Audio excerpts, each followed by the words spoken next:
cette classe thérapeutique qui est les analogues GLP-1 et les analogues GLP-1 GIP. Ces classes thérapeutiques ont une part très importante dans la prise en charge de l'obésité. Et mon propos aujourd'hui va concerner l'obésité et les maladies cardiovasculaires. Le lien peut être vite fait, donc pour vous certainement il y a un lien, mais à travers mon propos je vais vous parler surtout des bases physiologiques et physiopathologiques qui lient ces deux entités, mais surtout les données cliniques ou les essais cliniques qui ont apporté et qui apportent jusqu'à ce jour les preuves de ce lien. La définition, vous la connaissez, c'est une définition histophysiopathologique. L'obésité est un excès de masse grasse stockée dans les cellules du tissu adipeux. L'Organisation mondiale de la santé a classé l'obésité comme une maladie chronique, complexe, qui est définie par cet excès de tissu adipeux et qui va entraîner des perturbations sur la santé.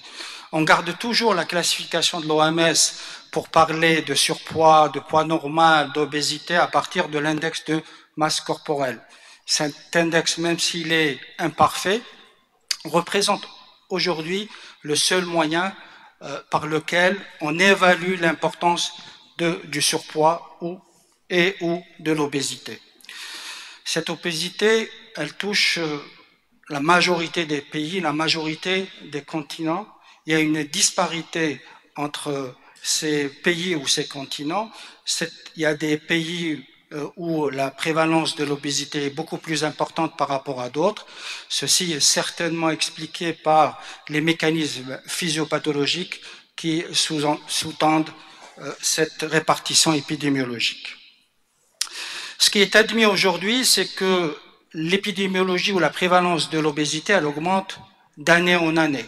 En 2035, il y aura plus de 1,5 milliard d'habitants dans le monde qui vont souffrir d'obésité et presque 2 milliards qui vont souffrir d'un surpoids et ou d'obésité. Les données algériennes, c'est les données de la Société algérienne d'hypertension artérielle et de l'étude Tahina-INSP qui, à l'époque, avait évalué la prévalence de l'obésité dans la population algérienne, toujours selon l'IMC, à 16%.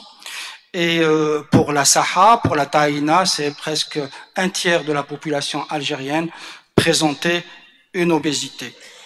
Pourquoi on parle de cette obésité? Parce que tout simplement, on sait qu'elle est une des causes principales de mortalité. Elle a représenté en 2019 presque 10% des causes de décès dans le monde, avec environ 5 millions de décès liés à l'obésité. Sur le plan clinique, vous avez tous remarqué qu'il y a différents types d'obésité. Il y a l'obésité propre à la femme, gynoïde, la femme en poire, et l'obésité propre à l'homme, c'est l'obésité androïde ou la pomme, et surtout un type ou le type 3 qui est important, c'est l'obésité viscérale, parce qu'on sait que pour deux personnes qui présentent un BMI équivalent, le risque cardiovasculaire n'est pas le même, du fait de la différence entre la répartition du tissu adipeux viscéral. Quand il est en intra-abdominal, le risque il est beaucoup plus important que si ce tissu adipeux est localisé au niveau sous-cutané. Cette obésité est la conséquence de mécanismes physiopathologiques variés. Ça va de la prédisposition génétique, ça va de la sédentarité, des conditions socio-économiques, des problèmes neurologiques, mais aussi des conditions psychologiques. Vous savez tous que quelqu'un qui souffre d'une dépression, il va automatiquement manger trop et donc présenter probablement une obésité. Tous ces mécanismes vont engendrer un déséquilibre entre la balance apport énergétique et la déperdition énergétique. Mais aussi, le tissu adipeux est un tissu endocrinien. À l'état physiologique, il y a une différence entre certains adipocytes qui sont uniloculaires, donc qui ne contiennent pas assez de mitochondries, et d'autres qui sont bruns, voire beige, parce qu'ils contiennent beaucoup de mitochondries. Leur disposition est différente. Il y a certains adipocytes qui sont disposés autour des vaisseaux, au niveau cardiaque, au niveau de péricarde, à l'état physiologique. Mais quand on a une obésité, il y a une hypertrophie des cellules adipocytaires, il y a une perturbation au niveau même de ce tissu qui contient l'état physiologique des cellules immunitaires. Cette perturbation va entraîner une inflammation chronique au long cours. Maintenant, on va voir les données cliniques. La première question, est-ce que cette obésité est un facteur de risque indépendant? Oui, à travers cette étude les auteurs qui ont pu enrôler plus de 3 500 000 personnes, ils ont comparé les personnes qui avaient une obésité sans facteur de risque connu à ceux qui avaient le même profil mais qui n'étaient pas obèses. Et ils ont démontré que la population avec obésité présentait plus de 49% exactement de risque coronarien élevé par rapport à la première population. Ils avaient une augmentation du risque d'accident cardiovasculaire de 7%, et aussi ils avaient constaté que ces personnes-là, ou la population avec obésité, avait dans 96% des cas une insuffisance cardiaque. Autre particularité de l'obésité, c'est qu'elle s'associe souvent à d'autres facteurs de risque cardiovasculaire, ce qui va augmenter encore le risque d'événements cardiovasculaires dans cette population. Avec le diabète, le lien il est très fort. Vous voyez dans cette cohorte qui a enrôlé plus de 1,6 million personnes, et les auteurs ils les ont suivis pendant plus de 29 ans, vous voyez clairement que l'incidence du diabète augmente avec l'augmentation de l'indice de masse corporelle. Les personnes qui avaient une obésité franche, donc un IMC supérieur à 30, voyaient le risque d'associer au diabète multiplié par un facteur 11. C'est pourquoi certains auteurs ont donné cette appellation spécifique à cette association de diabésité. Pour les dernières recommandations de l'ESC, il recommande à chaque fois qu'on a une personne obèse ou en surpoids de dépister le diabète. Pourquoi? Parce que chez ces personnes-là, il faut recommander ou il faut leur conseiller de diminuer le poids à travers les règles hygiéno-diététiques, mais aussi l'activité physique. Ces deux mesures permettent à elles seules de diminuer de plus de 0,7% l'hémoglobine glyquée quand il y a une perte de poids de 8,6%. La chirurgie bariatrique, quand elle est pratiquée pour les sujets de moins de 65 ans, la simple diminution du BMI va permettre de diminuer aussi l'hémoglobine et donc d'équilibrer le diabète. Quel est le lien entre l'obésité et l'hypertension artérielle? Ce lien a été démontré à la fois chez la souris mais aussi chez l'être humain. L'obésité s'accompagne d'une augmentation de la pression artérielle, de la fréquence cardiaque, des signes sympathiques, de la stimulation du système rénine-angiotensine, etc., etc. C'est pourquoi la Société européenne de cardiologie recommande d'avoir un BMI dans les normes, mais aussi d'avoir un tour de taille dans les normes. L'idéal, c'est inférieur à 94 cm pour les hommes et 80 cm pour les femmes, et de traiter efficacement ces personnes-là quand ils présentent une hypertension artérielle diagnostiquée. L'activité physique et l'hygiène de vie, une simple diminution de 5 à 10% du poids permet de diminuer de 5 mm de mercure la pression artérielle. La chirurgie bariatrique, quant à elle, fait diminuer donc de 3,9 mm de mercure pour la systolique et 2,7 mm de mercure la pression diastolique. Qu'en est-il maintenant entre l'obésité et la dyslipidémie? Le profil hétérogène et caractéristique du sujet obèse. Ce dernier va présenter une augmentation des triglycérides à jeun et en postprandial, mais aussi une augmentation de l'apoprotéine B. Comme vous le savez, c'est elle qui est responsable du transport des petites particules de LDL qui sont beaucoup plus hétérogènes que les autres. Et aussi, troisième caractère de ce profil, vous avez une hypo-HDLémie et une baisse de l'apoprotéine A. La diminution du poids, 5 à 10%, permet de diminuer le taux de triglycérides et d'améliorer ainsi le pronostic de ces patients. Le SC recommande de dépister ou de doser l'apoprotéine B chez les obèses qui ont fait un événement cardiovasculaire ou chez les obèses qui ont un risque important de mortalité cardiovasculaire. Un petit mot sur l'obésité et l'apnée du sommeil.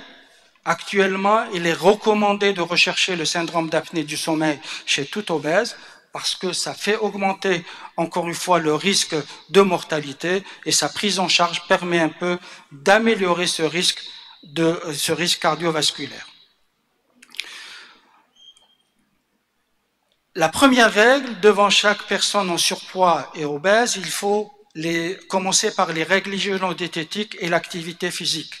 Les mesures hygiéno-diététiques, c'est diminuer l'apport calorique, favoriser l'alimentation riche en protéines et aussi riche en aliments méditerranéen, un régime méditerranéen, pardon. Et l'activité physique, ça va de la marche régulière à l'activité d'endurance modérée. Ces deux paramètres permettent de diminuer le poids, mais aussi d'améliorer ainsi le risque cardiovasculaire. Quant aux médicaments, à l'heure actuelle, il y a certains médicaments qui ont eu l'AM1 pour le traitement de l'obésité. Je parlerai de l'Orlistat, un médicament de mécanisme inconnu mais qui permet de diminuer le poids. Son action serait probablement centrale. Vous avez d'autres médicaments qu'on utilisait en psychiatrie comme le natrixone, et aussi surtout les analogues du GLP-1 comme le liraglutide, sémaglutide, mais aussi dernièrement les analogues GLP-1 et le GIP, le terzépatide. Le dernier médicament cité en bas, c'est le 7-mélantoïde. C'est un médicament qu'on utilise surtout pour les obésités d'origine génétique et qui permettent de compenser le déficit en propionate chez ces personnes-là. La chirurgie bariatrique, rapidement, il y a deux types de chirurgie bariatrique. Il y a la classique, donc par voie, soit par laparotomie, c'est la sleeve gastrectomie ou la roue en Y gastric bypass, ça permet de diminuer la lumière de l'estomac, ou bien la chirurgie bariatrique endoscopique, soit on met un ballonnet dans l'estomac, soit on crée un petit estomac en enlevant une partie de la grande courbure. Cette plaque résume un peu l'effet de chaque moyen utilisé pour diminuer le poids. Les règles hygiéno-diététiques permettent, quand ils sont bien suivis, de diminuer de 3 à 10%. Quant aux médicaments, ça va de 4,1% de baisse de poids pour l'Orlistat à 17,8% de baisse de poids pour le terzépatide. Et la chirurgie bariatrique, quant à elle, elle permet de faire baisser beaucoup plus le poids par rapport aux médicaments. Ça va de 7% jusqu'à 30% de baisse de poids. La dernière partie, c'est quel est le lien entre l'obésité et l'athérosclérose. On sait que maintenant, l'obésité favorise l'insuffisance cardiaque. Et souvent, il s'agit d'une insuffisance cardiaque à fraction d'éjection conservée. Dans certains cas, on peut trouver ou on peut avoir des insuffisances cardiaques à fraction d'éjection basse. Et cette insuffisance cardiaque à fraction d'éjection préservée, elle peut toucher n'importe quel âge, ça va de l'adolescent à l'adulte. La perte de poids permet d'améliorer les symptômes et permet aussi d'améliorer le pronostic fonctionnelle et vitale de ces patients.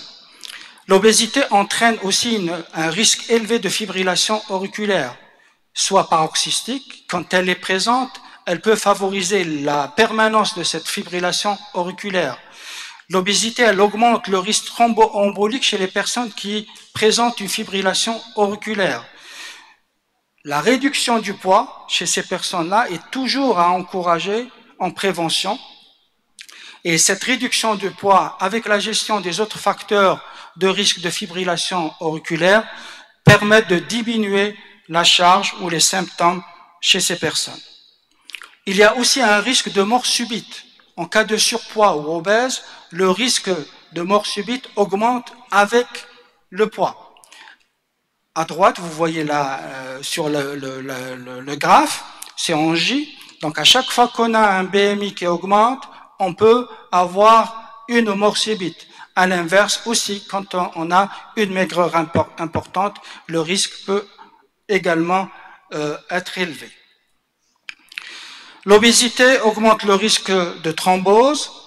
Chez ces personnes, il n'y a pas d'ajustement à faire quand on prescrit un traitement antiplaquettaire.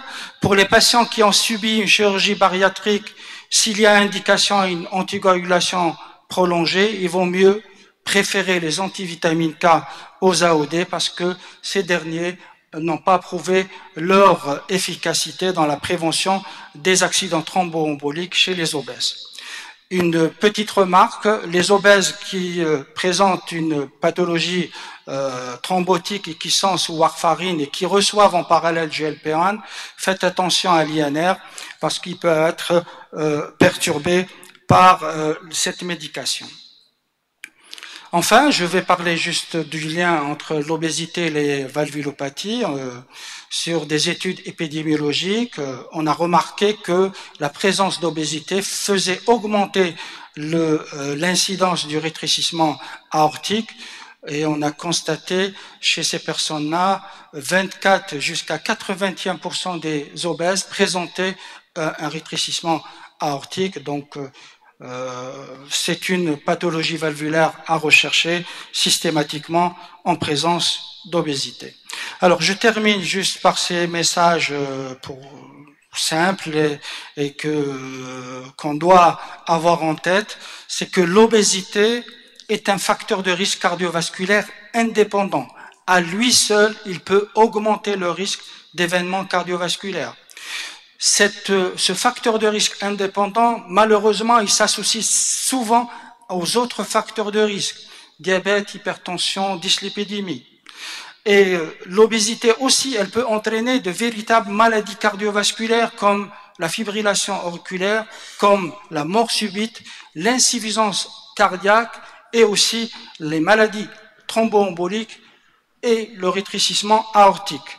La prise en charge jusqu'à l'heure actuelle passe tout d'abord par la prévention et la diminution du poids. Cette diminution du poids, elle peut se faire par les règles diététiques et l'activité physique, mais parfois, dans certains cas, on peut soit utiliser les médicaments ou bien la chirurgie bariatrique. Je vous remercie de votre attention.